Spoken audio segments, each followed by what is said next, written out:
In the world of farming, few debates are as heated as this one. Organic farming versus chemical farming. Which is better in 2026? Is organic the future? Or are chemical inputs still necessary for high yields? Today, we're breaking it down using facts, not emotions, so you can decide what is best for your farm, your soil, and your money. Welcome to Farm Smart with Vinmak, where we learn how to farm like business owners, not gamblers. Let's dive in. Chapter 1: Definitions. Before we compare, let's define both systems clearly. Organic farming uses natural fertilizers, compost, manure, biochar, green manure. Targets soil health and biodiversity. Avoids synthetic chemicals. Focuses on long-term soil regeneration. Chemical/conventional farming uses synthetic fertilizers, pesticides and herbicides.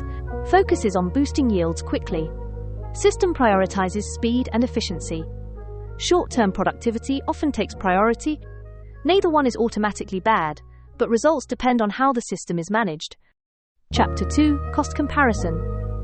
Let's talk money, because farming must make business sense. Organic farming costs. Checkmark. Lower cost inputs if materials are produced on the farm. Crossmark. Higher labor cost due to manual weed control and composting. Checkmark. Cheaper long-term if soil health improves.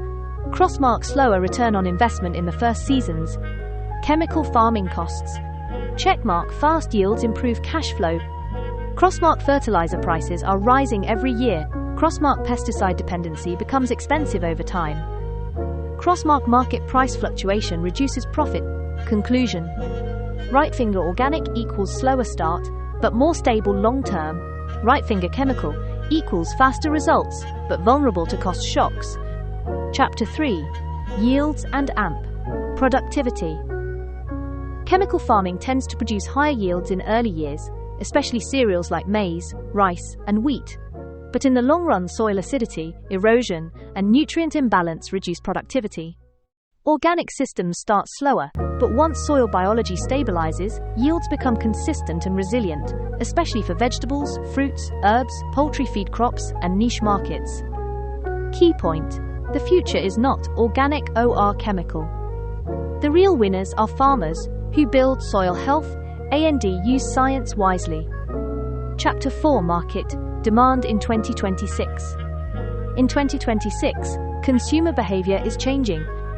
Up triangle demand for organic produce is increasing, especially in urban centers, hotels, resorts, and export markets. Down triangle, but mass consumers and bulk buyers still prioritize the cheaper option, which favors conventional produce. So ask yourself, who is your customer? If you target supermarkets, expatriate buyers, wellness markets, right pointing arrow organic has the edge. If you target bulk commodity markets, right pointing arrow chemical systems pay quicker. Chapter 5: Environment and soil health. This is where the biggest difference lies. Organic systems. Checkmark. Build soil carbon. Checkmark. Reduce erosion. Checkmark. Encourage biodiversity. Checkmark. Lower greenhouse emissions. Crossmark. Require knowledge and technical training. Chemical systems. Checkmark. Efficient when used responsibly. Crossmark. Overuse damages soil structure. Crossmark. Increases acidity and fertilizer dependency.